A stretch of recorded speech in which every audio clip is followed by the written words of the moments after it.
MP board class channel पर आप सभी का हार्दिक स्वागत है। बच्चों, इस वीडियो में हम एमपी बोर्ड के कक्षा 9वीं के गणित के अध्याय 5 यूक्लिड की ज्यामिति का परिचय पढ़ेंगे। इसका मतलब है कि हम अध्याय 5 यूक्लिड की ज्यामिति का परिचय के सारे कंसेप्ट को समझेंगे।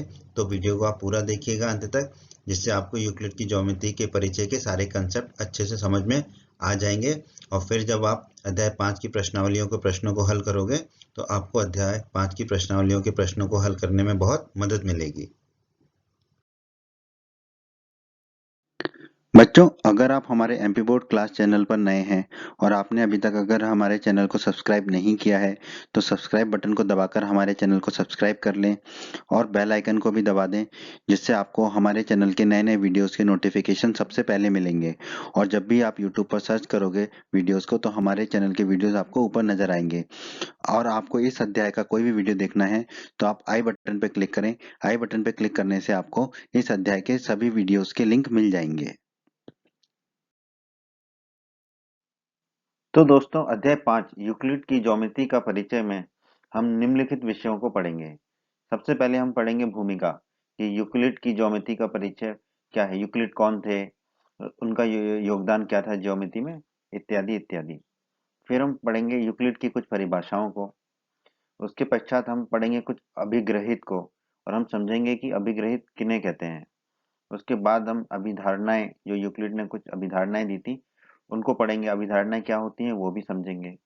उसके बाद हम एक प्रमेय को हल करेंगे और अंत में यूक्लिड की जो 5वीं अभिधारणा के समतुल्य रूपांतरण जो है उसका हम अध्ययन करेंगे। ठीक है, तो ये कुछ छोटी सी चीजें हैं, कुछ चीजें हैं जिनका हम इस अध्याय में अध्ययन करेंगे। भूमिका। मिस्र में अलेक्जेंड्रिया के एक गणित के शिक्षक थे यूक्लिड। उन्होंने 300 ईसा पूर्व तक ज्ञात गणित के सभी ज्ञान को एकत्रित किया और एलिमेंट्स नाम की अपने एक प्रसिद्ध ग्रंथ में उसे व्यवस्थित किया। ठीक है, तो 300 ईसा पूर्व से पहले जो है गणित का जो ज्ञान था वो एकत्रित नहीं था, कहीं पर व्यवस्थित रूप से एकत्रित नहीं था। तो यूक्लिड ने क्या किया, यूक्लिड एक महान वैज्ञानिक थे, मिस्र में रहते थे वो, गणित के महान शिक्षक थे वो। तो उन शिक्षक ने जो भी गणित का ज्ञान था 300 ईसा पूर्व तक, उस ज्ञान को एकत्रित किया और एक किताब लिखी। और उस प्रसिद्ध ग्रंथ में, उस किताब में वो जो ज्ञान था, जिस ज्ञान उन्होंने एकत्रित किया था उसको उन्होंने व्यवस्थित किया। तो यूक्लिड का बहुत बड़ा योगदान है गणित में।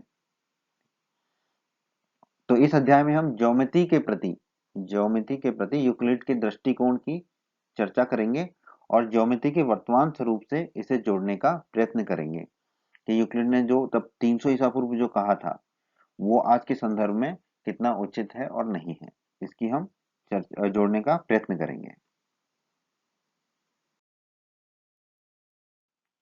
यूक्लिड की परिभाषाएं। आइए हम अब यूक्लिड की कुछ परिभाषाओं को पढ़ते हैं।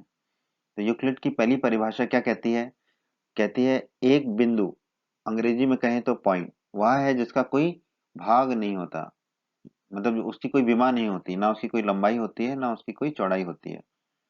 तो ये जो बिंदु होता है इसे हम दर्शाते जरूर हैं, लेकिन इस बिंदु की कोई लंबाई चौड़ाई नहीं होती है। पर आप कहेंगे यहाँ पर देखने में तो प्रतीत हो रहा है कि इसकी लंबाई भी है और इसकी चौड़ाई भी है। हाँ, लेकिन ज्योमेट्री में हमें काम करने के लिए बिंदु जिसे हम कहते हैं उसको उसको ऐसे ही परिभाषित किया गया है कि इसका कोई भाग नहीं होता, अर्थात इसकी कोई विमा नहीं होती, अर्थात ना इसकी कोई लंबाई होती है ना इसकी कोई चौड़ाई होती है। और आज भी यही माना गया है जो यूक्लिड ने कहा था। यूक्लिड की दूसरी परिभाषा। यूक्लिड की दूसरी परिभाषा क्या है, एक रेखा, अंग्रेजी में कहें तो लाइन, चौड़ाई रहित लंबाई होती है। मतलब उसकी चौड़ाई नहीं होती है, सिर्फ क्या होती है, उसकी लंबाई होती है। एक रेखा की सिर्फ लंबाई होती है, चौड़ाई नहीं होती है।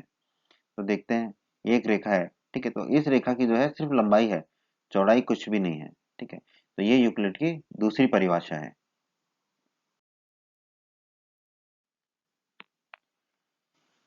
यूक्लिड की तीसरी परिभाषा देखते हैं। यूक्लिड की तीसरी परिभाषा क्या है, एक रेखा के सिरे बिंदु होते हैं। एक रेखा के कितने सिरे होते हैं, दो सिरे होते हैं। तो यूक्लिड की तीसरी परिभाषा के अनुसार एक रेखा के सिरे जो है वो बिंदु होते हैं। देखते हैं, ये रही हमारी रेखा। अब इस रेखा के दोनों सिरे क्या है? बिंदु हैं। एक रेखा के दोनों सिरे क्या होते हैं? हमारे बिंदु होते हैं। ठीक है। और बिंदु हमने देखा था, बिंदु की परिभाषा भी, बिंदु की लंबाई चौड़ाई कुछ भी नहीं होती है। ठीक है ना। तो एक रेखा के सिरे बिंदु होते हैं। यूक्लिड की चौथी परिभाषा देखते हैं।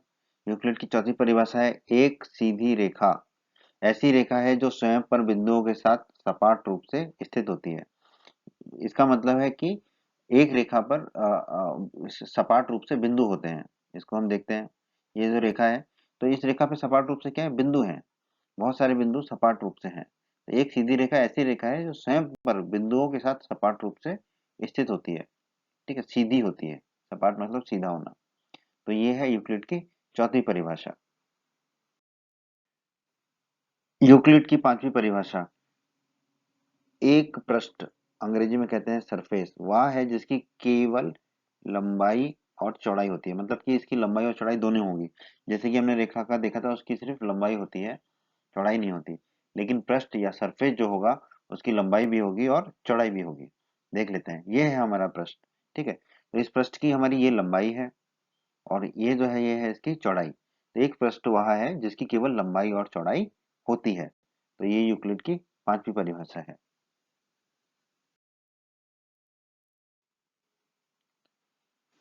यूक्लिड की छठी परिभाषा, छठी परिभाषा क्या है? पृष्ठ के किनारे, अंग्रेजी में कहें तो एजेस, रेखाएं होती हैं। ठीक है, अभी हमने देखा था पृष्ठ क्या होता है? जिसकी लंबाई और चौड़ाई है। तो ये हमारा पृष्ठ हो गया। अब इस पृष्ठ के जो किनारे हैं वो क्या होती है? रेखा होती है। देखो, ये लंबाई वाली रेखा हो गई, ये जो किनारा है ये क्या हो गई? हमारी एक रेखा हो गई। उसी तरह दूसरा किनारा, ये भी क्या हो गई? रेखा हो गई। ठीक है, तो पृष्ठ के जो किनारे हैं वो क्या होती हैं? रेखाएं होती हैं। तो ये यूक्लिड की छठी परिभाषा है।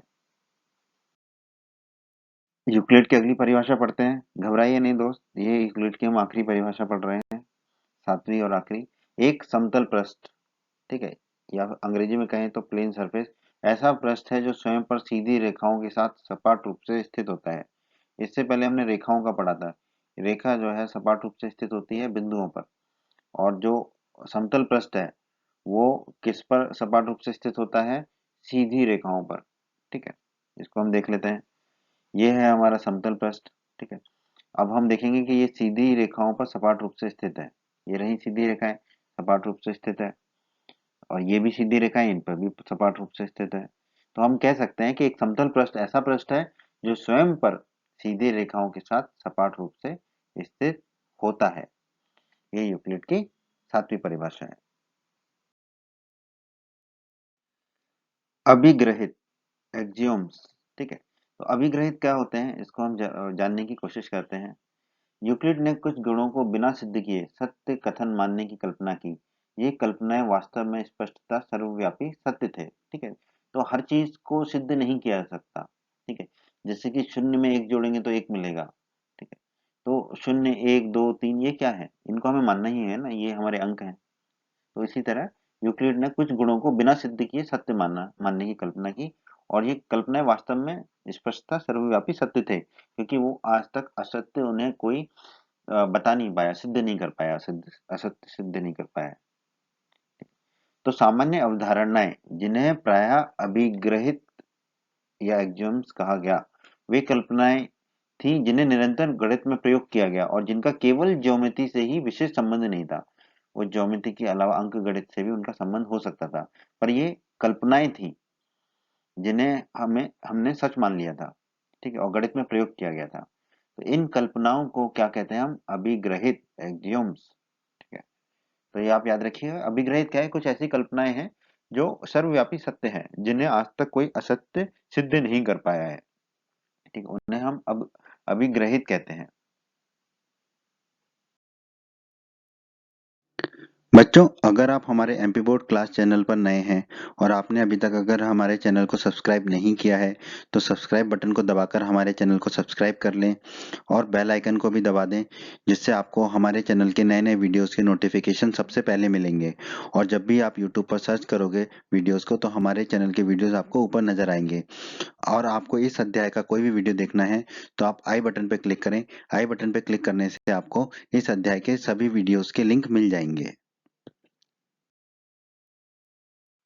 अभिधारणाएं, पोस्टुलेट्स। अभी हमने पढ़ा था यूक्लिड ने कुछ गुणों को बिना सिद्ध किए सत्य कथन मानने की कल्पना की थी। ठीक है, ये कल्पनाएं वास्तव में स्पष्टता सर्वव्यापी सत्य थे। ठीक है, तो उन्होंने अभिधारणा शब्द का प्रयोग उन कल्पनाओं के लिए किया जो विशिष्ट रूप से ज्योमेट्री से संबंधित थी। ठीक है, तो जो कल्पनाएं ज्योमेट्री से संबंधित थी उनको उन्होंने क्या कहा? अभिधारणाएं। ठीक है, और जो ज्योमेट्री से संबंधित नहीं थी उन्हें उन्होंने उसे कहा अभिग्रहित। ठीक है, पर आज के समय में अभिधारणाएं और अभिग्रहित में कोई अंतर नहीं है।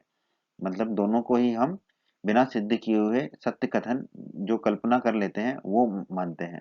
ठीक है, जो स्पष्टता सर्वव्यापी सत्य होते हैं। तो आज के समय में अभिधारणाएं और अभिग्रहित एक ही चीज को बोलते हैं हम। ठीक है, और वो क्या होती है? जो कुछ सत्य कथन जिनको कल्पना कर ली गई की गई है बिना सिद्ध किए, ऐसे गुणों को हम क्या कहते हैं? अभिधारणाएं या अभिग्रहित। लेकिन अगर हम यूक्लिड के शब्दों में कहें तो अभिधारणाएं ज्योमेट्री से संबंधित है और अभिग्रहित जो है ज्योमेट्री के अलावा संबंधित है। ठीक है, तो ये थोड़ा सा अंतर है यूक्लिड के अनुसार।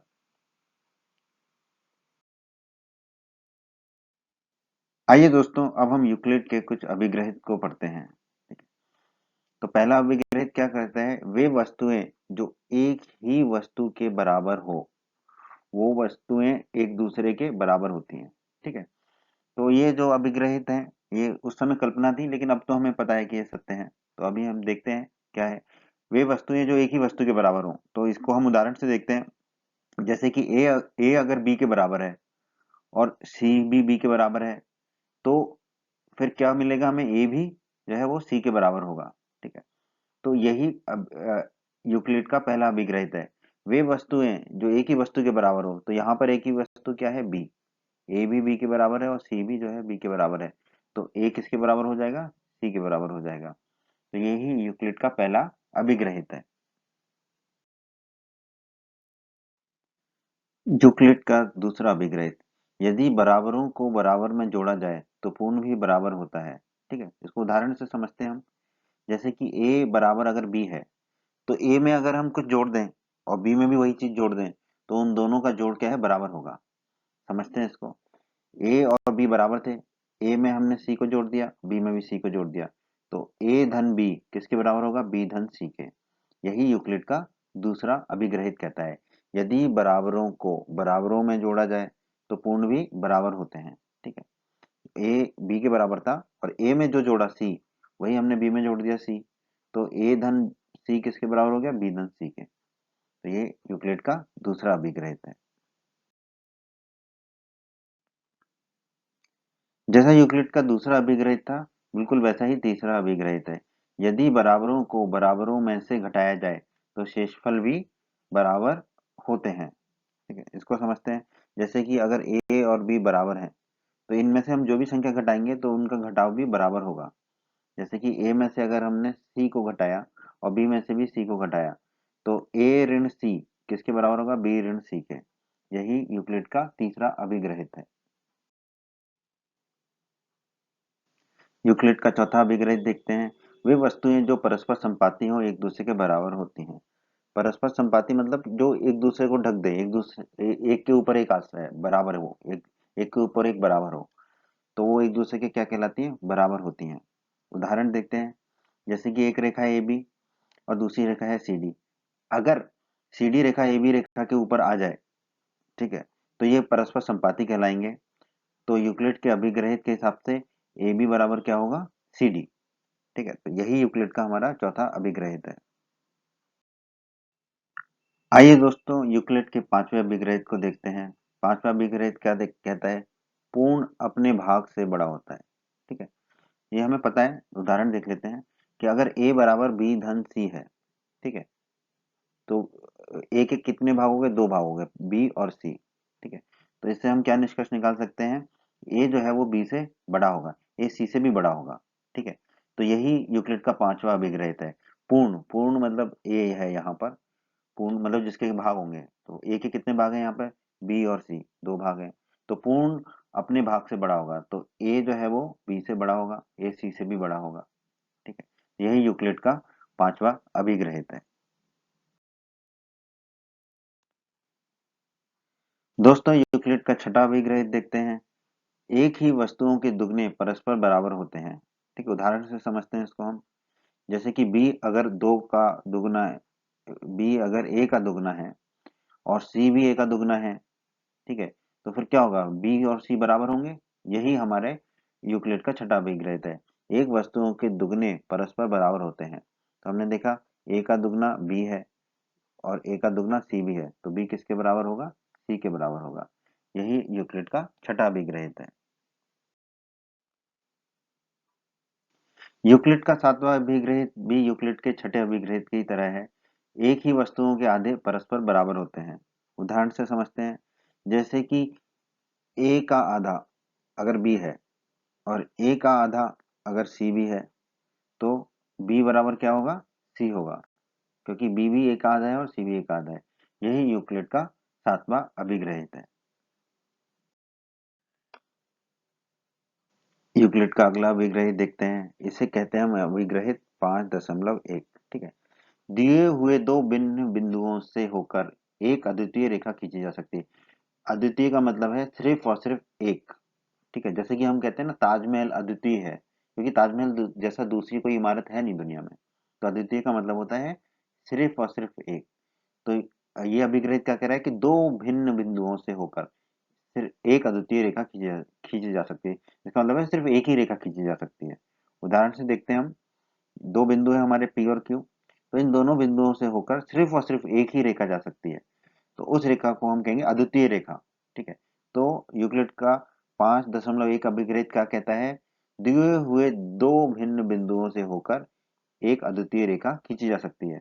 ये बहुत ही जरूरी अभिग्रहित है, इसको आप हमेशा के लिए याद रखिएगा। ठीक है, कि दो भिन्न बिंदुओं से होकर सिर्फ और सिर्फ एक ही रेखा खींची जा सकती है।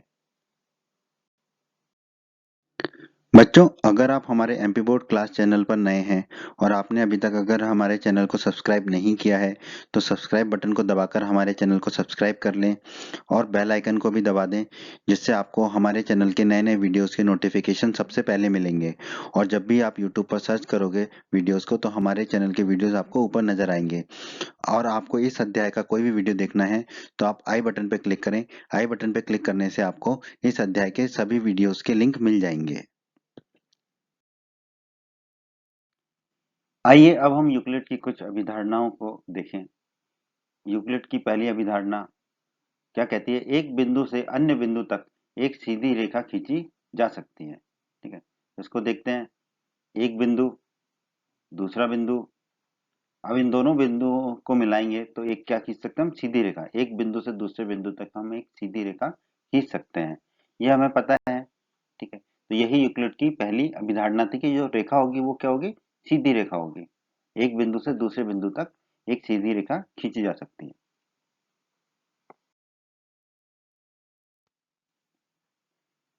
यूक्लिड की दूसरी अभिधारणा, एक शांत रेखा या इसे रेखाखंड भी कहते हैं हम, टर्मिनेटेड लाइन को अनिश्चित रूप से बढ़ाया जा सकता है।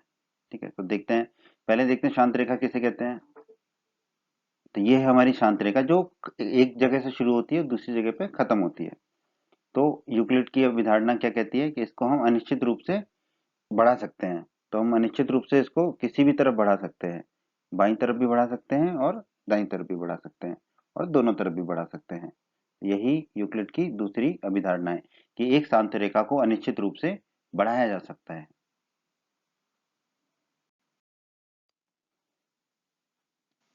तो यूक्लिड की तीसरी अभिधारणा क्या है? किसी को केंद्र मानकर और किसी त्रिज्या से एक वृत्त खींचा जा सकता है। ठीक है, तो हमने एक बिंदु को केंद्र मान लिया, ये बिंदु है हमारा। फिर हमने उसका त्रिज्या ले ली। अब इस त्रिज्या त्रिज्या की सहायता से बिंदु को केंद्र मानकर हम क्या खींच सकते हैं? एक वृत्त खींच सकते हैं। प्रकार की मदद से आप एक वृत्त खींच सकते हैं। यही यूक्लिड की तीसरी अभिधारणा है। यूक्लिड की चौथी अभिधारणा देखते हैं। सभी समकोण एक दूसरे के बराबर होते हैं। तो ये तो आपको वैसे भी पता है, जैसे कि ये एक समकोण है, जिसे हमने कहा कोण ए। ये देखिए, ये दूसरा कोण, इसे हमने कहा कोण बी। ये दोनों क्या है? समकोण है। कोण ए बराबर कोण बी बराबर 90 डिग्री है। ठीक है, तो सभी समकोण क्या होते हैं? एक दूसरे के बराबर होते हैं। ठीक है, यही यूक्लिड की चौथी अभिधारणा है। अब हम यूक्लिड की पांचवी अभिधारणा को देखते हैं। यदि एक सीधी रेखा दो सीधी रेखाओं पर गिरकर अपने एक ही ओर दो अंतःकोण इस प्रकार बनाए कि इन दोनों कोणों का योग मिलकर दो समकोण से कम हो।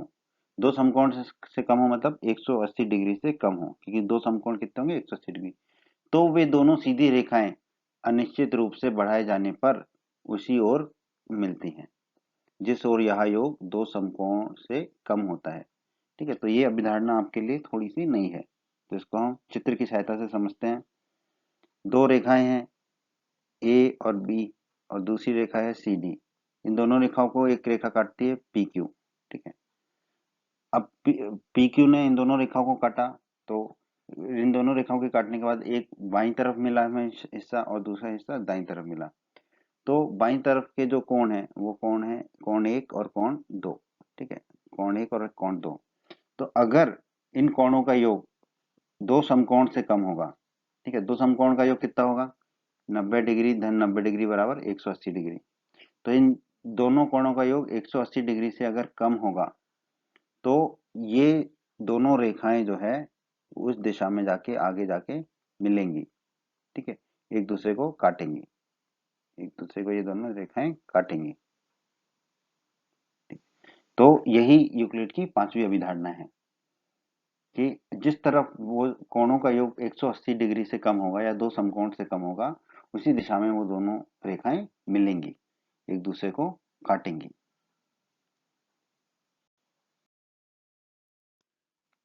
दोस्तों, अब हम देखते हैं यूक्लिड की पांचवी अभिधारणा जो अभी हमने पढ़ी है, उसके समतुल्य रूपांतरण। यूक्लिड की पांचवी अभिधारणा के परिणाम स्वरूप यदि दो रेखाओं पर गिरने वाली रेखा एक ही ओर के दोनों अंतःकोण का योग 180 डिग्री के बराबर हो, तो दोनों रेखाएं कभी भी प्रतिच्छेद नहीं कर सकती। उदाहरण से देखते हैं, ये दो रेखाएं आ गई।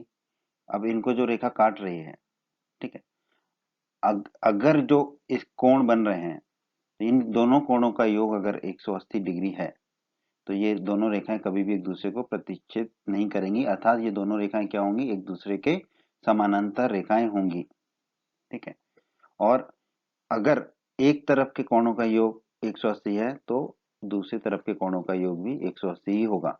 तो इसका मतलब है कि ना तो वो रेखाएं एक दूसरे को बाईं तरफ काट पाएंगी, ना ही दाईं तरफ काट पाएंगी।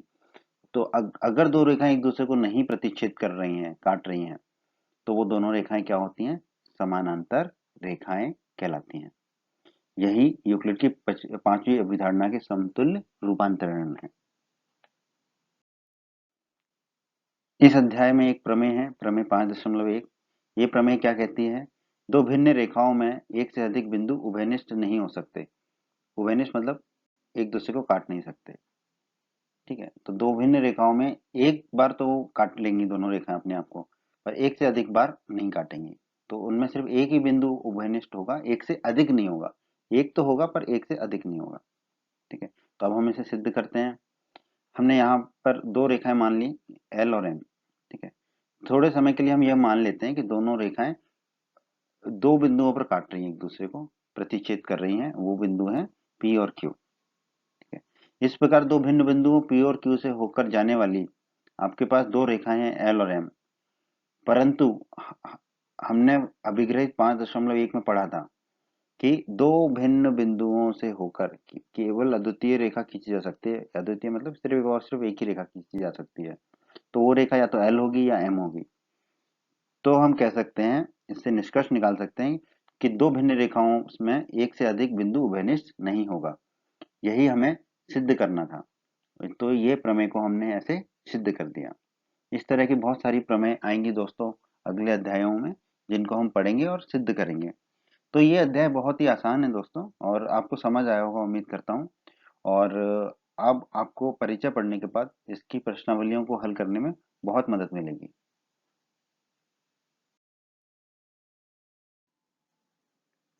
उम्मीद करते हैं बच्चों आपको एमपी बोर्ड क्लास का ये वीडियो पसंद आया होगा। बच्चों, अगर आप हमारे चैनल पर नए हैं और आपने अभी तक चैनल को सब्सक्राइब नहीं किया है तो आप सब्सक्राइब बटन को दबाकर जल्दी से चैनल को सब्सक्राइब कर लीजिए और बेल आइकन को भी दबा दीजिए। बेल आइकन को दबाने से क्या होगा, हमारे चैनल पर जब भी कोई नया वीडियो आएगा तो उसका नोटिफिकेशन सबसे पहले आपको मिलेगा और यूट्यूब सर्च में भी आपको हमारे वीडियोस ऊपर नजर आएंगे। और आप हमारे वीडियोस को अपने सभी दोस्तों के साथ फेसबुक और व्हाट्सएप पर अवश्य शेयर कीजिए, जिससे आपके दोस्तों का भी लाभ हो सके। वीडियो पसंद आया है तो वीडियो को लाइक जरूर कर दीजिएगा। और इस अध्याय के बाकी अन्य वीडियोस देखने के लिए आप आई बटन पर क्लिक करें। आई बटन पर क्लिक करने से आपको इस अध्याय के बाकी सभी वीडियोस के लिंक प्राप्त हो जाएंगे। धन्यवाद बच्चों।